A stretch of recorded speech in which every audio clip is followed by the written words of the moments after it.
Bismillahirrahmanirrahim. Bismillahirrahmanirrahim. Alhamdulillahi rabbil alamin. Wassalatu wassalamu ala asyrafil anbiya'i wal mursalin Sayyidina Muhammadin sallallahu alaihi wasallam wa ala alihi wa sahbihi ajma'in. Rabbi shrah li sadri wa yassir li amri wahlul 'uqdatam min lisani yafqahu qawli. Qala al-musannif rahimahullahu ta'ala wa nafa'ana bihi wa amadna bi asrarihi wa afadha 'alaina min barakatihi wa anwarihi wa nafahatihi wa ulumihi fid dharain amin. Bismillahirrahmanirrahim. Babun nafaqati, ini adalah bab nafaqat. Nafaqat itu adalah jamak dari nafaqatun, jamak muannas salim. Kewajiban seseorang untuk memberi nafkah kepada pihak lain itu penyebabnya ada 3. Pertama, sebab pernikahan. Dengan adanya pernikahan, maka suami wajib memberi nafkah kepada istrinya. Yang kedua adalah kerabat, hubungan orang tua anak. Orang tua wajib memberi nafkah kepada anaknya, atau sebaliknya anak wajib memberi nafkah kepada orang tuanya. Sebab yang ketiga adalah kepemilikan. Memiliki budak, memiliki hayawan, maka pemiliknya wajib menafkahi budaknya dan hayawannya.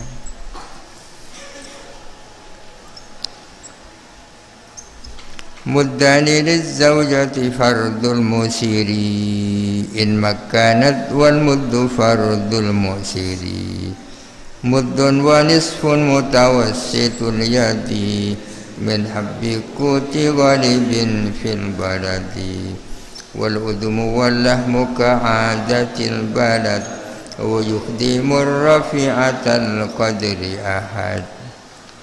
Muddani, adapun 2 mud. 1 mud itu sama dengan 6 on. Berarti 2 mud itu 1 kilo 2 on ya. Adapun 2 mud lizaujati sebagai hak bagi istri. Fardul musiri adalah kewajibannya suami yang mampu. In makanat, jikalau memperkenankan siapa zaujah. Makanat istilahnya tamkin ya. Wal muddu, adapun 1 mud fardul mu'siri adalah kewajibannya suami yang tak mampu. Muddun wa nisfun, adapun 1 mud dan setengah, maksudnya 1 mud setengah. Mutawassitul yadi adalah bagi orang yang pertengahan kemampuannya. Dari jenis apa 2 mud, 1 mud dan 1 mud setengah itu? Min habbi kuti ghalibin fil baladi, ialah dari biji-bijiannya, makanannya, kebiasaan fil baladi, di suatu daerah.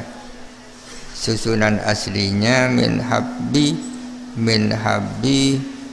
walibi kutil baladi, itu dari biji-bijiannya yang umum dimakan di daerah itu. Min habbi walibi kutil balad, dari jenis makanan yang biasa dimakan oleh daerah tertentu, daerahnya istri ya. Artinya suami itu ada kalanya musir, ada kalanya mu'sir, ada kalanya mutawassit.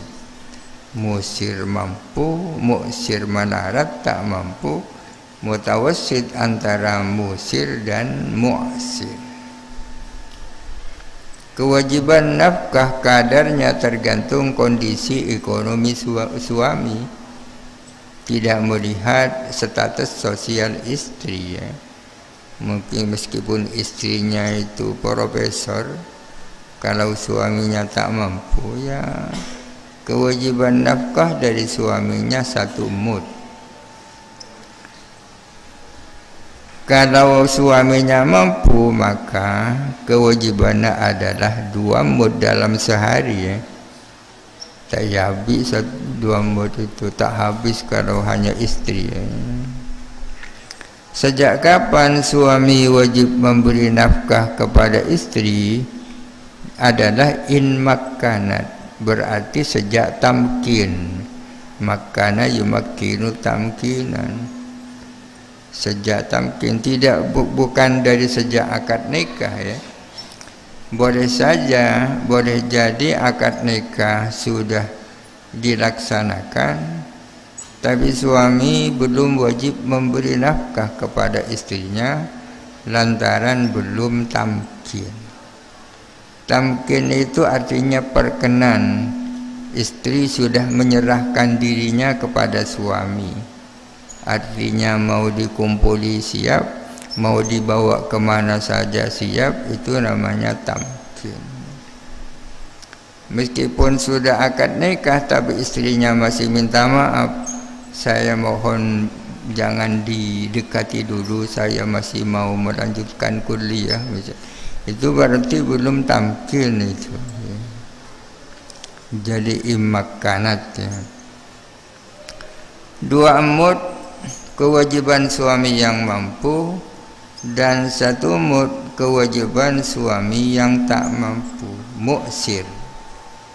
Sedangkan bagi suami yang mutawassit, dikatakan mampu tidak, dikatakan melarat tidak, maka kewajibannya adalah 1 mud setengah.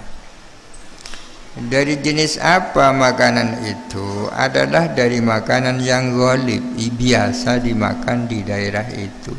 Apa beras, apa jagung, apa-apa ya.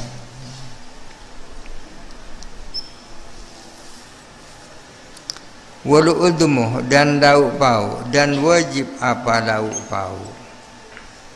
Walahmu, dan daging, ka'adatil baladi, seperti tradisi di daerah itu, kebiasaan daerah itu. Tak cukup hanya beras, tapi harus ada lauknya, bahkan daging kalau memang sudah biasa orang makan daging di daerah itu. Kalau biasanya makan tahu ya tahu, tempe, kemudian terong gitu. Wa yukhdimu, dan memberikan khaddam siapa suami, mengkhaddami, akhdama yukhdimu, memberikan khaddam siapa suami, ar-rafi'atal qadri, kepada istri yang tinggi martabatnya, yang tinggi status sosialnya, menghaddamkan ahad kepada seseorang. Ahad ini asalnya ahadan, jadi maf'ul kedua dari yukhdimu. Yukhdimu ar-rafi'atal qadri ahadan ya. Dan suami wajib menghaddami istri yang memiliki status sosial yang tinggi, menghaddamkan kepada seorang haddam. Artinya kalau istri itu memang orang bangsawan, tak biasa kerja ya, atau anak tak biasa nyuci, tak biasa, maka suami wajib menyiapkan haddam. Artinya seorang perempuan yang memang tak biasa kerja tidak dipaksa untuk kerja berarti ya. Belajar kerja lebih baik ya kan. meskipun istrinya profesor doktor ya kan, lebih baik ya nanak juga ya kan.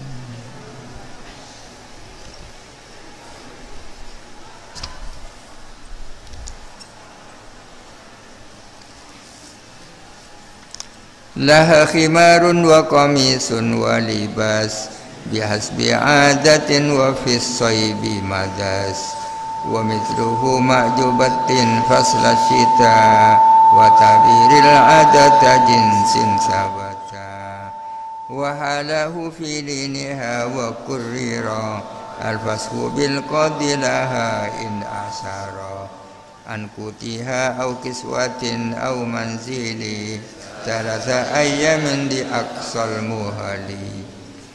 Laha ialah hak bagi istri khimarun, adapun kerudung, atau asalnya yajibu laha khimarun, wajib untuk istri, bukan wajib atas istri ya, tapi untuk istri, bukan yajibu alaiha tapi yajibu laha.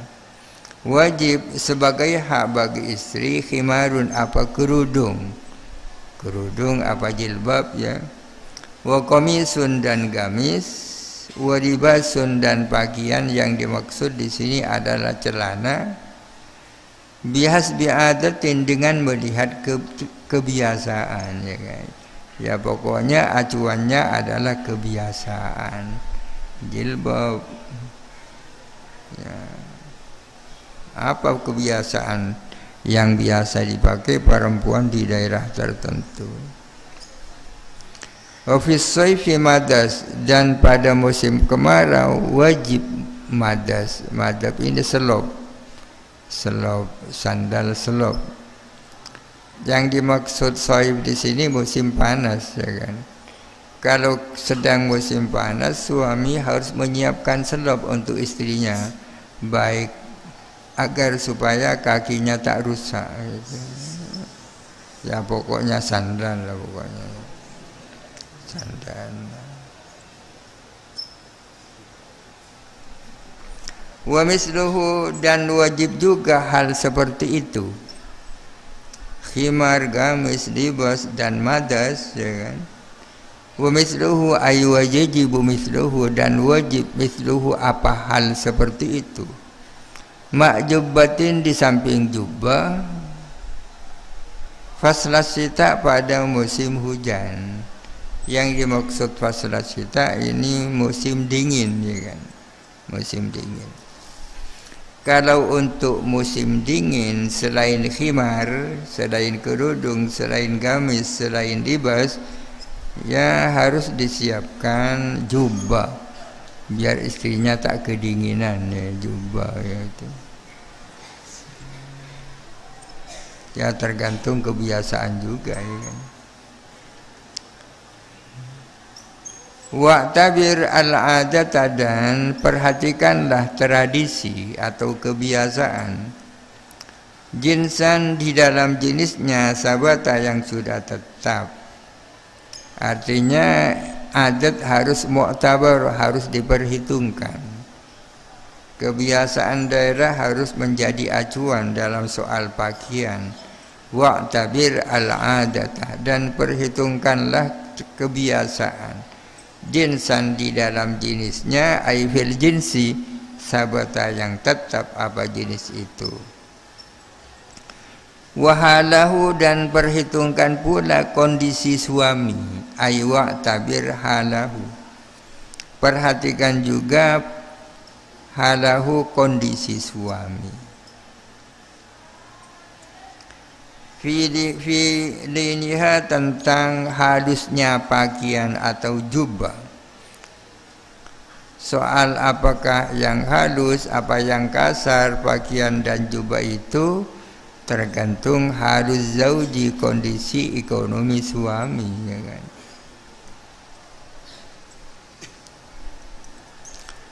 Kalau bisa, kalau ada musim-musim panas, musim dingin, maka seharusnya suami memberi mengganti pakaian istri itu 2 kali dalam setahun ya kan. pakaian untuk musim dingin dan pakaian untuk musim panas. Kalau terpaksa bisa 1 kali setahun. Tapi kalau di sini perempuan tidak menunggu setengah tahun, ya 1 minggu beli pakaian. Tiap-tiap ada walimah beli baju baru. Sehingga suaminya bangkrut. Ya.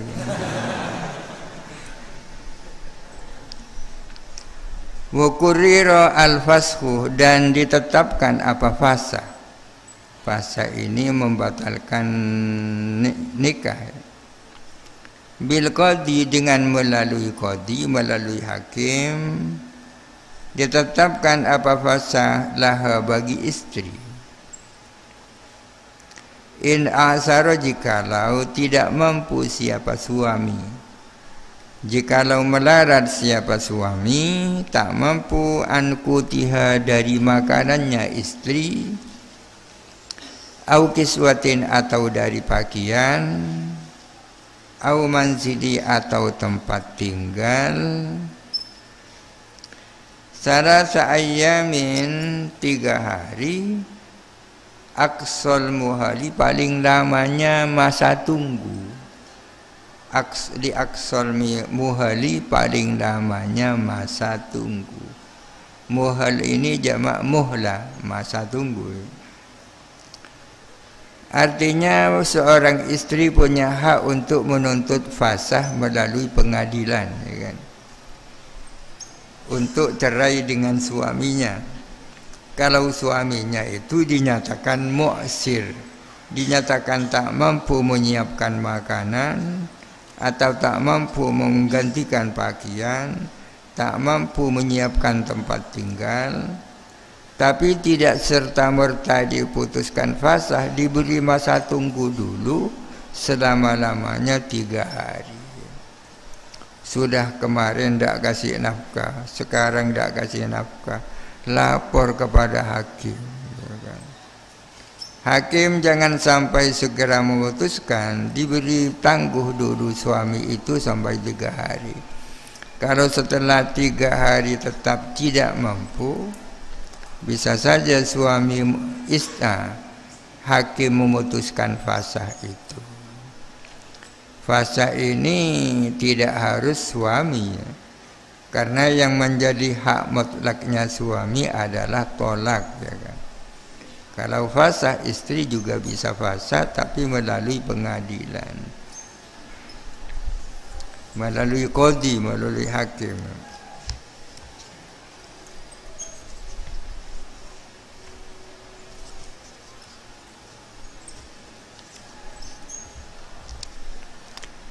Wal faswu qabla wat'iha bil mahari wa furud kifayatan ala di yusri di asli naw far'in li fakrin sahiba lal far'iyam yablu wala muktasiba lidabatin qadrun kafaha karroki wala yukallafa siwa syai'in yutik. Wal fashu ay walahal fashu, dan tetap bagi istri apa fasa. Artinya istri juga punya hak fasa. Qabla watiha, sebelum diwatinya istri. Bil mahri, gara-gara mas kawin. Yakni disebabkan suaminya tak mampu bayar mas kawin. Artinya istri juga punya hak fasa kalau suaminya ternyata tak mampu bayar mas kawin, dan itu terjadi sebelum diwati. Itu kuntungku tak mampu bayar mas kawin. Wafrud kifayatan faroda yafrudu, dan wajibkanlah kifayatan akan kadar yang cukup. Wajibkanlah akan kadar yang cukup ala di yusri, atas orang yang punya kemampuan. Ala di yusri, atas orang yang punya kemampuan. Wajibkanlah di aslin, untuk orang tua.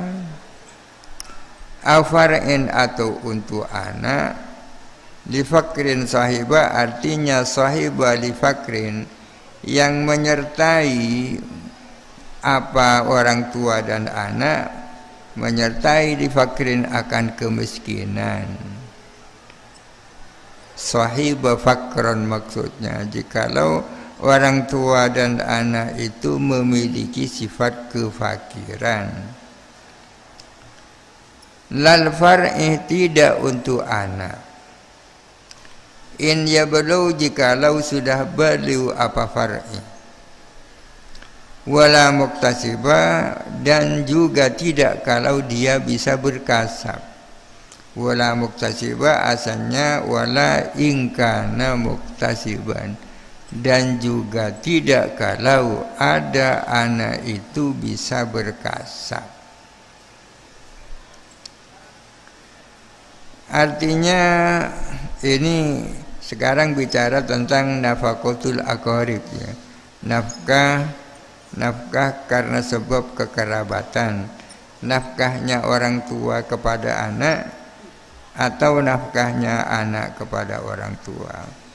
Artinya orang yang memiliki kemampuan wajib menafkahi orang tuanya dan anaknya kalau mereka itu miskin. Ada seseorang memiliki kemampuan, orang tuanya miskin, maka anak wajib menafkahi secukupnya untuk orang tuanya. Bagaimana kalau ada orang tua itu mampu, anaknya miskin, apakah wajib orang tua menafkahi anaknya? Wajib kalau anaknya miskin dan tidak bisa berkasab. Jadi syaratnya dua ya. Anak wajib menafkahi orang tua. Syaratnya satu, kalau orang tua itu miskin meskipun masih bisa kerja. Orang tua wajib memberi nafkah kepada anaknya dengan syarat dia miskin. Syarat yang kedua, dia tidak bisa mencari uang sendiri, tak bisa berkasab, tidak mampu berkasab. Meskipun miskin tapi masih bisa bekerja, orang tua tak punya kewajiban untuk menafkahi anaknya. Ini kalau sudah baligh ya. Kalau belum baligh, orang tua masih punya kewajiban. Bagaimana kalau anaknya sudah baligh tapi mondok? Apa kewajiban orang tua? Iya, orang tua punya kewajiban dengan syarat dua. Pertama, dengan syarat satu, syaratnya bisa diharapkan hasilnya, lemolena bisa diharapkan hasilnya. Kapan seseorang bisa diharapkan hasilnya? Syaratnya dua. Yang pertama dia itu rajin, yang kedua tidak bodoh, ya kan? Yang pertama dia rajin, yang kedua tidak bodoh. Kalau tidak rajin, ya sudah lepas kewajiban orang tua. Atau rajin tapi bodoh, tidak bisa diharapkan menjadi orang alim, ya sudah lepas juga orang tua. Ya artinya tak usah mentuk ngarek huiu berarti. Tapi dengan syarat harus mencari ilmu-ilmu yang fardu ain ya. Kalau yang fardu ain mutlak harus dicari ya kan.